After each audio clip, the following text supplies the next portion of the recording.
एक बार एक शिकारी ने जंगल में जाल बिछाया और उसमें एक चिड़िया फंस गई। शिकारी चिड़िया को फंसा देखकर बहुत खुश हुआ, लेकिन चिड़िया अपने आप को जाल में फंसा हुआ देखकर बहुत घबरा गई और वो शिकारी से कहने लगी कि ए शिकारी, मैं इतनी छोटी सी हूँ, तू मुझे छोड़ दे। मुझे खाने से क्या ही तेरा पेट भरेगा। इस पर शिकारी कहता है कि कुछ ना खाने से तो अच्छा है कि मैं थोड़ा ही कुछ खा लूँ। इस पे चिड़िया और परेशान हो गई।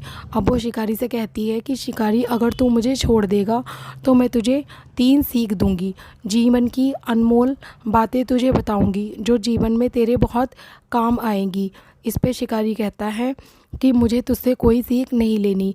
उसने कहा कि तू मेरी पहली सीख अभी ले ले, अगर तुझे पसंद ना आए तो तू मुझे अभी मार देना। इस पर शिकारी ने कहा ठीक है। अब चिड़िया शिकारी को अपनी पहली सीख देती है।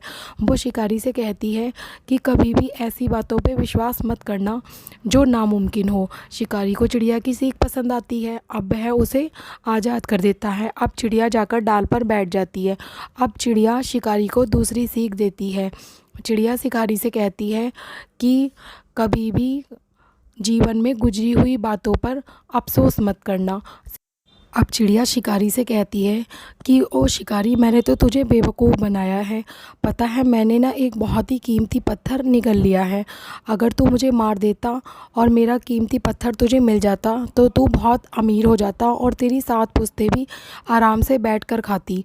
अब चिड़िया की बात सुनकर वो बहुत पछताता है। शिकारी सोचता है कि ये मैंने क्या किया, अगर मैं इसे आज़ाद ना करता तो कितना अच्छा होता, वो पत्थर मुझे मिल जाता और मैं कितना अमीर हो जाता। अब चिड़िया से कहता है कि खैर छोड़ो, अब कोई बात नहीं, अब तुम मुझे अपनी तीसरी सीख दो। तो चिड़िया कहती है कि तू कितना मूर्ख व्यक्ति है। मैंने तुझसे कहा था ना कि मेरी 2 सीख पे अमल करना। क्या तूने मेरी पहली कही भी बातों पर ध्यान नहीं दिया कि नामुमकिन चीज़ पर कभी भरोसा मत करना। मेरा गला इतना छोटा सा है, फिर भला मैं इतना बड़ा पत्थर कैसे निगल सकती हूँ। और गुजरी हुई बातों पर कभी अफसोस मत करना। और ऐसा कहकर चिड़िया दूर आसमान में उड़ जाती है।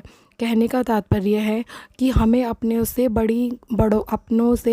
बड़ों की बातों पर ध्यान देना चाहिए। वो जो बातें हमें अपने जीवन में हुए अनुभव से सिखाते हैं, हमें उन्हें संजो कर रखना चाहिए, क्योंकि हमारा जीवन इतना छोटा है, हम हर प्रकार का ज्ञान अर्जित नहीं कर सकते।